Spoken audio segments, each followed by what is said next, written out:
บายดีมื้อนี้ฟุตมาเที่ยวตากของซินะครับกำลังขี่รถไฟฟ้าไปว่า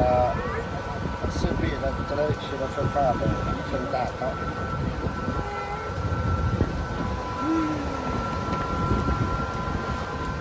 ถ้าพอขี่รถไฟฟ้าครับดูว่า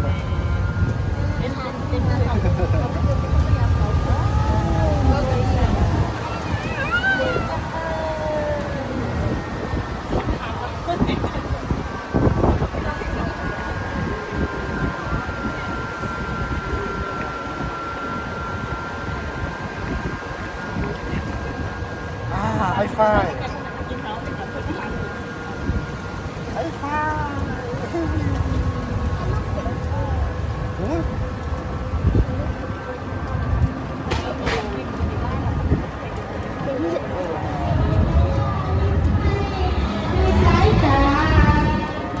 ข้างหลังนี่งานเนาะ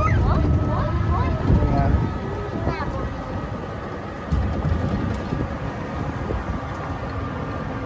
รถไฟ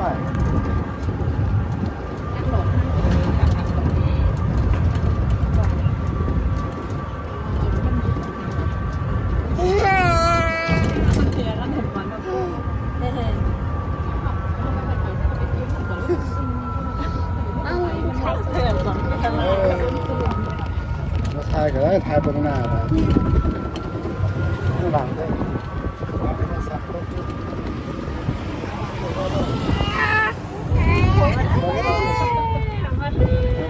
เก็บเด้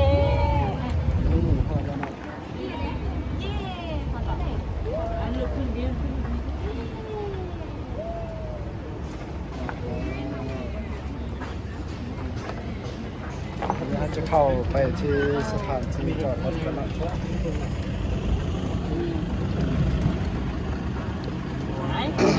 เกือบน้องขึ้นมาแล้วก็ซื้อไปแล้ว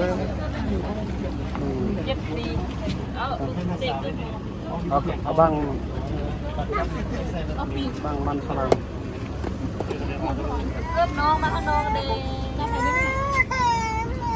เขาดับมาไอ้ฝ่ายขากลับก็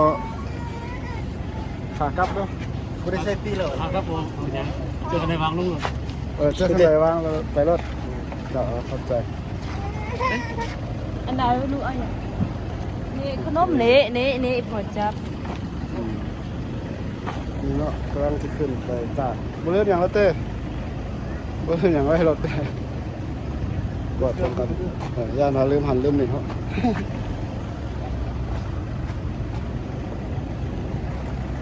ไปขึ้นไปเลยไอฟูด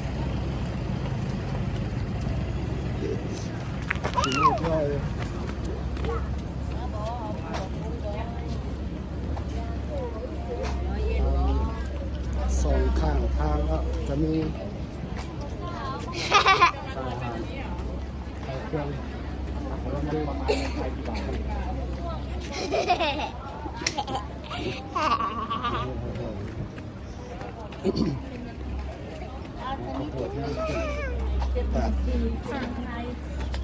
คนเนาะ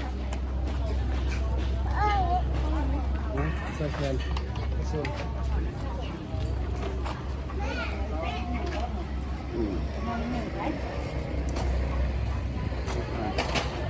ใจนี่ครับ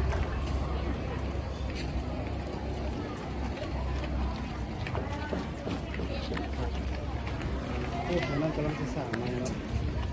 ทางด้านนั้น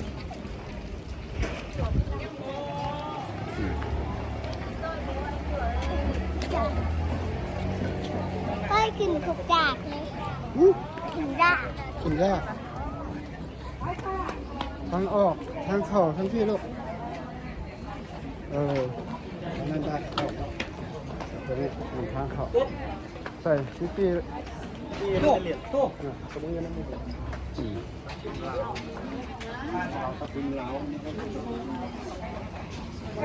ก็สแกนที่ทำ บ่าย 3 โมงนะครับบ่าย 3 โมงมาเจอกันข้างหน้านะครับตอนนี้บ่าย 2 ครับ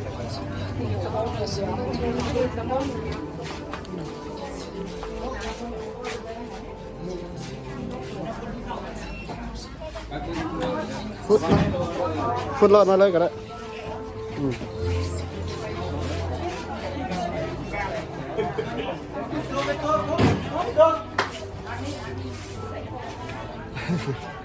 เดี๋ยวเขาสแกนพี่กันเนาะ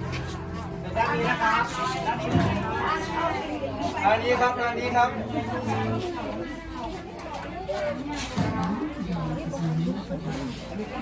ทางยังปลาครับลูกเด็กช่วยนี่ลูก ไปทางลมใส่ใส่ไปทางลมปกติไปทางนี้ไปเบิ่งมีเบิ่งอย่างไปตอนนี้เป็นทางเขาออกมาครับเนี่ยท้ายหลังไป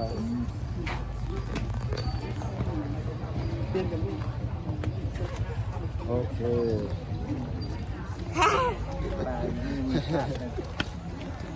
แล้วก็ไปแล้วเนาะพุดรอเดี๋ยวรอเดี๋ยวไปเรื่อยๆจังไงไปทันพ่อแม่ได้ไปก่อนพ่อแม่ได้เนาะ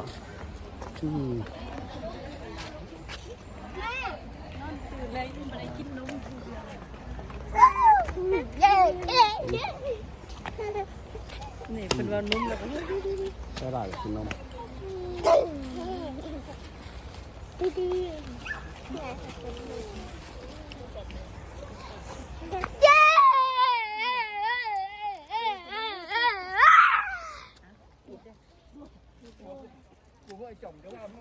จับขาลูกย่อยไอ้ฟดนั่นน่ะกินลูก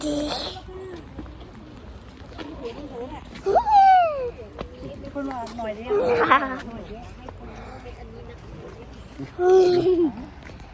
เดี๋ยวพายไปต่อนี่นักท่องเที่ยวหลายเนาะ มืน ไอ้ฟุตเคยมาแล้วมันอ่ะ บอก เคยมาคือเคยพูดมันย่างสมัย ไอ้ฟุตมาเบิ่งหมีอะข้างในจะมีหมี จุดนั่งให้ลูกนี่ นี่ต้นไม้ใหญ่ ถ้าแล้วก็คุ้มไทยเลยนี่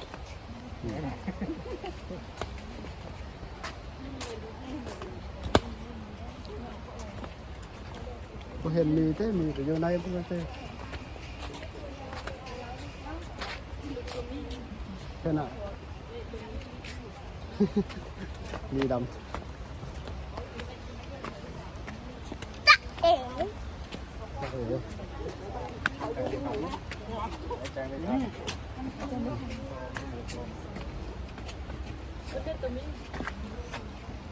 เห็นปะไม่มีแล้ว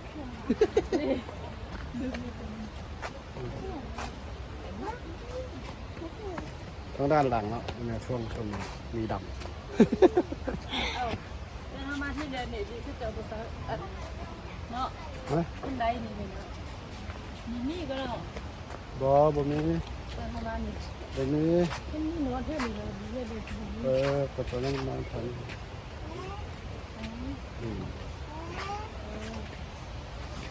มีแต่นี่ดังฮักแล้วลูก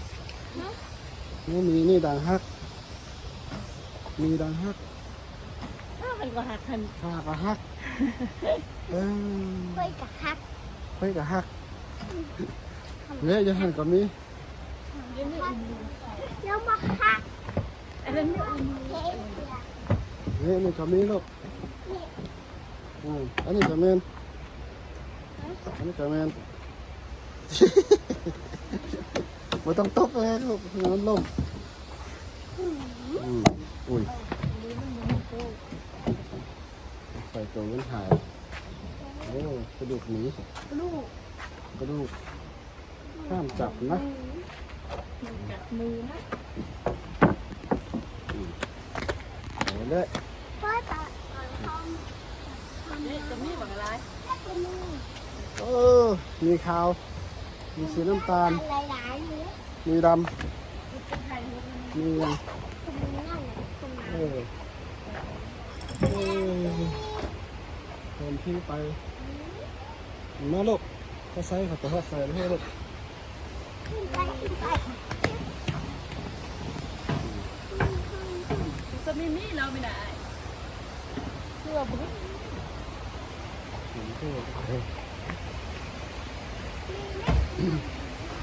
นี่เป็นมีปลอมนี่เป็นมีปลอมยุบ มีแค่ด้วย อะไรนี้ มีแค่นี้มีแค่นี้ขยับใส่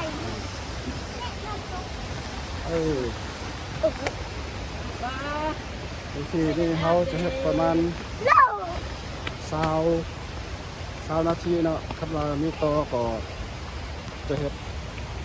เป็น EP 2ครับเรามีต่อแล้วก็แล้ว ไปมาเที่ยวตาดตรงซี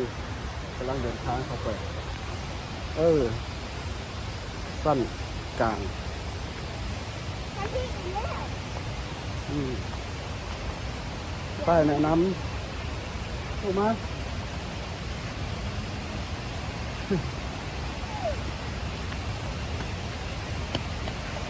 สบายจะเป็นโคม เออ เฮ้ยอาบน้ำไปเย็นจ้าเย็นเจี๊ยบ เนี่ยเดี๋ยวขึ้นลูก นี่ เดี๋ยวขึ้น เย็นเจี๊ยบ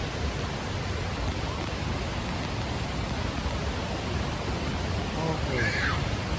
โอ้โหโอ้โหโอ้โหโอ้โห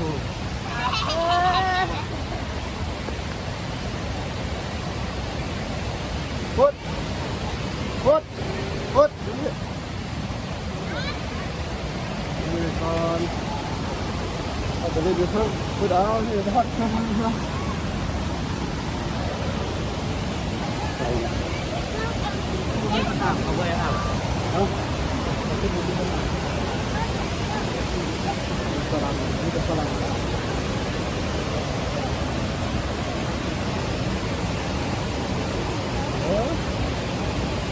นี่เป็นที่ดิน ดินเจี๊ยบ เดินเจี๊ยบต้องแกะนะไปขึ้นไปนะ ไปออกออกเดินทางได้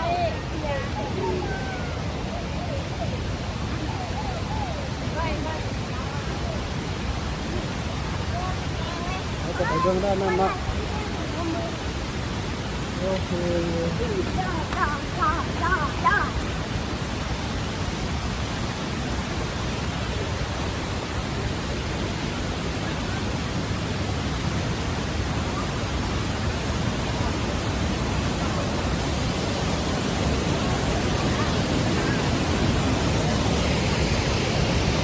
คน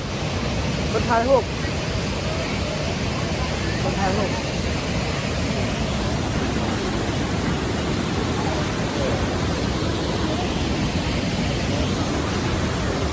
ตก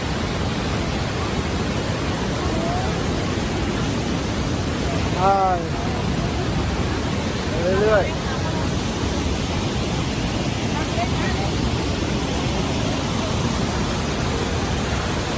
ไปเรื่อยๆนะ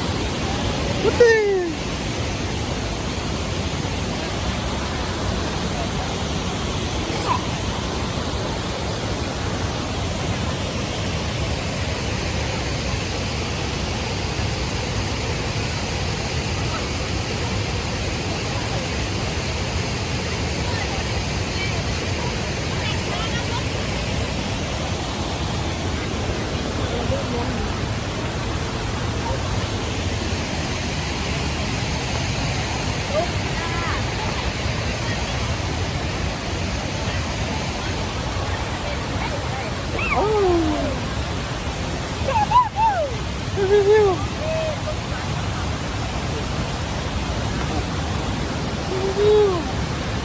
ขึ้นมาเรื่อยๆเนาะ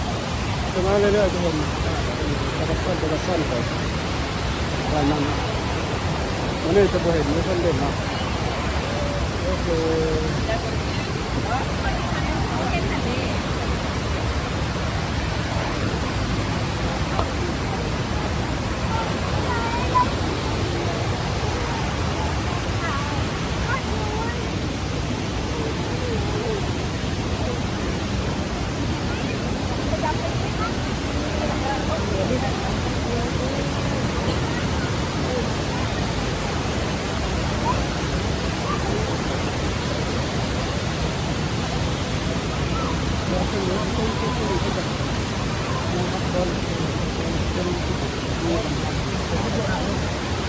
โอ้มาสุดก่อนพลังเต็มแล้วลงจะไปกินนี่ผลิตค่าถอยแล้ว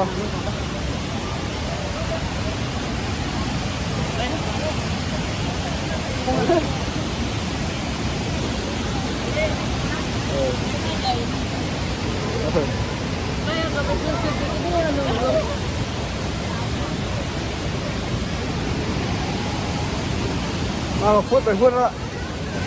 น้ำมันกัน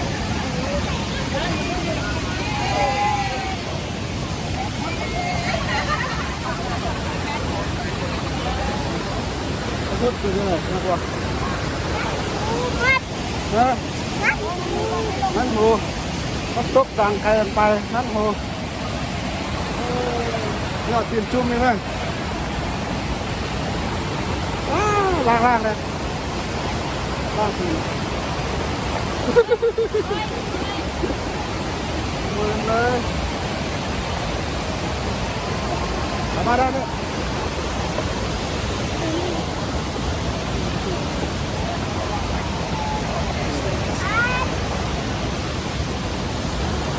เขาจะพุทธไปเรื่องพุทธเขาจะจบ EP ได้ก่อนเนาะแล้วไปต่อ EP หน้าเด็กก่อนบ๊ายบายสบายดี